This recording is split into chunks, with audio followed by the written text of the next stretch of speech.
किसी नगर में एक सेठ रहता था। वो अपने कुत्ते को हमेशा अपने साथ रखता था। एक बार सेठ को दूसरे गांव में जाने के लिए नाव में बैठना पड़ा। सेठ ने कुत्ते को भी अपने साथ नाव में बैठा लिया। कुत्ता पहली बार नाव में बैठा था।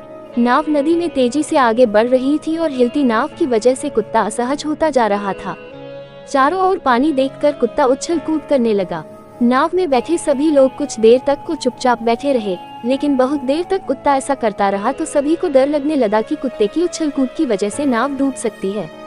उन्होंने सेठ से कुत्ते को रोकने के लिए किया, लेकिन कुत्ता सेठ की बात मानने को भी तैयार नहीं था।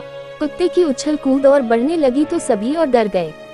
उसी नाव में एक बुद्धिमान संत भी बैठे थे। संत ने सेठ से कहा कि अगर आप आज्ञा दें तो मैं इसे कुछ ही देर में ठीक कर सकता हूँ।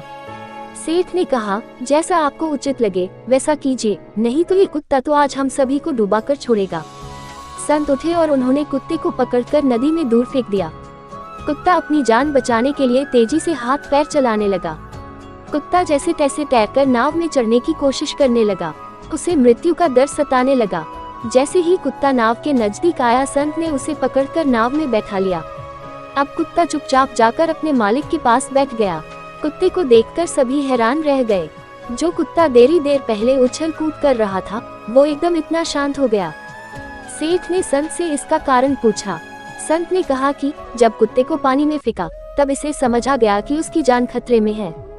बस ये बात समझते ही वह चुपचाप जाकर बैठ गया, क्योंकि जब तक परेशानी अपनी न हो कोई उसे समझता नहीं है। उद्धरण चिन्ह। निष्कर्ष ये है कि जब तक हम खुद किसी मुसीबत में नहीं फंसते, दूसरे की परेशानियों का अनुमान भी नहीं लगा पाते। इसीलिए हमें दूसरों की समस्याओं को भी समझना चाहिए और ये प्रयास करना चाहिए कि हमारे कारण किसी दूसरे को परेशानी न हो। दोस्तों, आपको कहानी अच्छी लगी हो चैनल को सब्सक्राइब कर लीजिए और घंटी को ऑल पर सेट कर लीजिए। धन्यवाद।